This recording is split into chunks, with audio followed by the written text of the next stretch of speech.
গুই সাপ জাতীয় একটা প্রাণীর কথা সহিহ বুখারীতে এসেছে, যেটা আমাদের বাংলাদেশে অনেক এলাকায় সান্ডা বলে থাকে। তো এই গুই সাপ জাতীয় প্রাণী খাওয়া কিন্তু হারাম নয়। আমরা সহিহ বুখারীর বর্ণনায় জেনেছি যে আল্লাহ রাসূল সাল্লাল্লাহু আলাইহি ওয়াসাল্লামের স্ত্রী মাইমুনা রাদিয়াল্লাহু তাআলা আনহার বাসায় আল্লাহ রাসূল সাল্লাল্লাহু আলাইহি ওয়াসাল্লাম সহ অনেক সাহাবারা খেতে বসেছিলেন। সেখানে একটা প্লেটে গুই সাপকে ফ্রাই করে দেওয়া হয়েছিল। তো রাসূল সাল্লাল্লাহু আলাইহি ওয়াসাল্লাম খেয়াল না করে সাধারণ গোশত মনে করে সেখানে তিনি হাত দিচ্ছিলেন। তখন অনেক মহিলা সাহাবারা বললেন, ইয়া রাসূলুল্লাহ, এটা তো দব, এটা তো গুই সাপ। এই কথা শুনে আল্লাহ রাসূল সাল্লাল্লাহু আলাইহি ওয়াসাল্লাম সেখান থেকে হাতটা সরিয়ে নিলেন। তো এই দৃশ্য দেখে খালিদ ইবনে ওয়ালিদ রাদিয়াল্লাহু তাআলা আনহু উনি জিজ্ঞেস করলেন, ইয়া রাসূলুল্লাহ, গুই সাপ খাওয়া কি হারাম? হারামুন আদ-দাব্বু ইয়া রাসূলুল্লাহ, আপনি যে হাত সরিয়ে নিলেন, গুই সাপ খাওয়া কি হারাম? আল্লাহ রাসূল সাল্লাল্লাহু আলাইহি ওয়াসাল্লাম বললেন যে না, গুই সাপ খাওয়া হারাম নয়, তবে আমি এটা খেয়ে অভ্যস্ত নই, আমাদের এলাকাতে এটা পাওয়া যায় না, এজন্য আমি এটা খাচ্ছি। তাহলে বোঝা গেল এক্ষেত্রে এটা রুচির সাথে সম্পৃক্ত। তো গুই সাপ হালাল বলে যে গুই সাপ আমাদেরকে খেতে হবে, সান্ডা আমাদেরকে খেতে হবে, এমন কোনো কথা নেই। আপনার যদি রুচিতে কুলায় আপনি খাবেন, আর রুচিতে যদি না আসে তাহলে আপনি খাবেন না। কোনো স্কলাররা বলেছেন যে সাগরের প্রাণী খাওয়া তখন জায়েজ হবে যদি সেটা সবসময় সাগরে বসবাস করে, অর্থাৎ সেটা জলজ প্রাণী হতে হবে। কিছু সময় জলে থাকে, আবার কিছু সময় স্থলে থাকে, এ জাতীয় প্রাণী খাওয়া যাবে না। যেমন ব্যাঙের কথা ওনারা উল্লেখ করেছেন, আল্লাহ রাসূল সাল্লাল্লাহু আলাইহি ওয়াসাল্লাম ব্যাঙ হত্যা করতে নিষেধ করেছেন, আর যে প্রাণী হত্যা করা নিষেধ সেটা খাওয়াও নিষেধ, সো ব্যাঙ খাওয়া যাবে না। এক্ষেত্রে ওনারা কুমিরের কথা উল্লেখ করেছেন, কারণ কুমির পানিতেও থাকে আবার ডাঙ্গাতেও থাকে, আর কুমির হচ্ছে খুবই ফেরোসাস, খুবই হিংস্র প্রকৃতির প্রাণী। সো এটার গোশত খেলে ওইটার একটা অ্যাটিটিউড মানুষের মধ্যেও চলে আসতে পারে। এজন্য শুধু মালিকি মাযহাবে কুমির খাওয়াকে ওনারা অ্যালাউ করেছেন, বাকি সব স্কলাররা কুমির খেতে নিষেধ করেছেন। এক্ষেত্রে আমরা কচ্ছপের কথা উল্লেখ করতে পারি। কচ্ছপ শুধু পানিতেই থাকে না, কচ্ছপ পানিতেও থাকে, আবার কচ্ছপ স্থলেও থাকে। তো এক্ষেত্রেও স্কলাররা কচ্ছপের ব্যাপারে দ্বিমত পোষণ করেছেন। তবে শাফি মাযহাবে কচ্ছপ খাওয়া জায়েজ, তবে সেক্ষেত্রে ওনারা শর্ত আরোপ করেছেন যে এটাকে স্লটার করে, জবাই করে তারপরে কচ্ছপের মাংস খেতে হবে। শামুকের কথা, ঝিনুকের কথা, কাঁকড়ার কথা, সো এগুলো খাওয়া হানাফি স্কুল অফ থটে মাকরু বলা হয়েছে।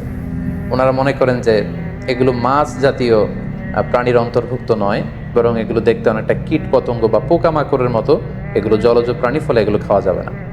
তো এক্ষেত্রে এটা রুচির ব্যাপার। আমরা যদি গোটা বিশ্বে দেখি যে মেজরিটি মুসলিম কান্ট্রিতে কাঁকড়া খাওয়া হচ্ছে, অনেক স্কলারদেরকেও আমরা দেখেছি ওনারা কাঁকড়া খাচ্ছেন, ওনারা স্কুইড খাচ্ছেন, অক্টোপাস খাচ্ছেন। তো সেক্ষেত্রে আমাদের রুচিতে যদি ভালো লাগে তাহলে আমরা খেতে পারি। অনুরূপভাবে যেহেতু সাগরের মাছ হিসেবে হাঙ্গর মাছ, তিমি মাছের ব্যাপারে অনেকে আমাদের কাছে জানতে চায়, আমরা বলবো যে হাঙ্গর মাছ খাওয়া, তিমি মাছ খাওয়াও হালাল যদি আপনার রুচিতে আসে। হালাল বলেই যে খেতে হবে এমনটা নয়। সেক্ষেত্রে আমরা সহিহ বুখারী এবং মুসলিমের একটা চমৎকার হাদিসের কথা এখানে উল্লেখ করতে পারি।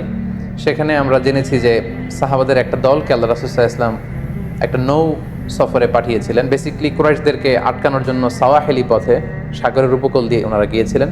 সাথে খাবার ছিল না, খেজুর ছিল, খেজুর শেষ, গাছের পাতা পেরে পেরে ওনারা খেতেন। হঠাৎ প্রচণ্ড ক্ষুধার্ত অবস্থায় 300 জন সাহাবীর একটা কাফেলা, তারা সাগরের পাড়ে যেয়ে দেখলেন সাগরের ঢেউয়ের ধাক্কায় বিশাল এক তিমি মাছের মতো একটা প্রাণী পড়ে আছে। ওনারা এই তিমি মাছ তখন খেতে আরম্ভ করলেন। তারা সেখানে প্রায় 1 মাস ছিলেন, সংখ্যায় ছিল 300 জন সাহাবীর মতো। ওনারা এই তিমি মাছ খেয়ে, এটাকে ফ্রাই করে, এটাকে সিদ্ধ করে করে টানা 1 মাস ওনারা খেলেন। এবং হাদিসে এসেছে যে আমরা এই তিমি মাছের গোশত খেয়ে, যদিও হাদিসের শব্দটা এসেছে আম্বার জাতীয় একটা মাছ, তো এটা এত বড়, এটা ব্লু ওয়েল টাইপের কোনো একটা মাছ হবে, নীল তিমি টাইপের কোনো একটা মাছ হতে পারে, কারণ হাদিসে এসেছে মাছের গোশত খেতে খেতে এটার কঙ্কাল বের হয়ে আসলো। তো একজন সাহাবা এটার পাঁজরের একটা কঙ্কালকে বালুর মধ্যে গেড়ে দাঁড় করালেন, কঙ্কালের একটা হাড্ডি। এই হাড্ডিটা এত বড় ছিল যে সাহাবারা ওই হাড্ডির নিচে দিয়ে ওট সহ, ওটার হাওদাত সহ যেতে পারছিলেন এবং ব্যাক করতে পারছিলেন। তাহলে সেই তিমি মাছের কঙ্কালের স্কেলিটনের পাঁজরের হাড্ডিটা কত বড় ছিল, সেখান থেকে আমরা বুঝতে পারি এটা তিমি টাইপের কোনো একটা মাছ হবে। সফর শেষ করে ওনারা যখন মদিনায় আসলেন, তখন আল্লাহ রাসূল সাল্লাল্লাহু আলাইহি ওয়াসাল্লামকে ওনারা পুরো ঘটনার বৃত্তান্ত খুলে বললেন এবং জিজ্ঞেস করলেন, ইয়া রাসূলুল্লাহ, এই যে এত বড় তিমি মাছের মতো একটা মাছ যে আমরা খেয়েছি, আমরা তো জানি না এত বড় মাছ এটা খাওয়া শরীয়তে বৈধ কিনা। আল্লাহর হাবিব সাল্লাল্লাহু আলাইহি ওয়াসাল্লাম বললেন, এটা বৈধ, তিমি জাতীয় মাছ এগুলো খাওয়া বৈধ, এটা আল্লাহ তাআলা তোমাদের জন্য রিজিক হিসেবে রেখেছিলেন। সহিহ মুসলিমে যেই বর্ণনাটা এসেছে, তিনি বললেন যে হুয়া রিজকুন আখরাজাহুল্লাহু লাকুম, এটা আল্লাহর পক্ষ থেকে তোমাদের জন্য নির্ধারিত একটা রিজক। এবং আল্লাহ রাসূল সাল্লাল্লাহু আলাইহি ওয়াসাল্লাম বললেন, ফাহাল মাআকুম মিন লাহমি, ওই মাছের গোশত তোমরা যে প্রিজার্ভ করেছিলে ওইখান থেকে কি তোমাদের কাছে কিছু আছে? সাহাবারা বললেন, জি, আমাদের কাছে সেই মাছের কিছু অংশ এখনো আছে। আল্লাহ রাসূল সাল্লাল্লাহু আলাইহি ওয়াসাল্লাম বললেন, তাহলে আমাকে কিছু দাও, ফাতুতঈমুন, আমাকে কিছু খাওয়াও।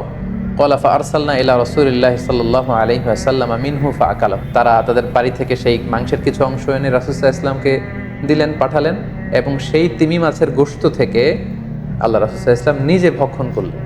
সম্মানিত, শুধু এই লম্বা হাদিসটি থেকে আমরা জানতে পারলাম যে সাগরের এই হাঙ্গর মাছ, তিমি মাছ, যেগুলো অনেক বড় বড় মাছ, এগুলো খাওয়া বৈধ। যেহেতু সাগরের সব প্রাণী খাওয়া আল্লাহ তাআলা আমাদের জন্য জায়েজ করেছেন।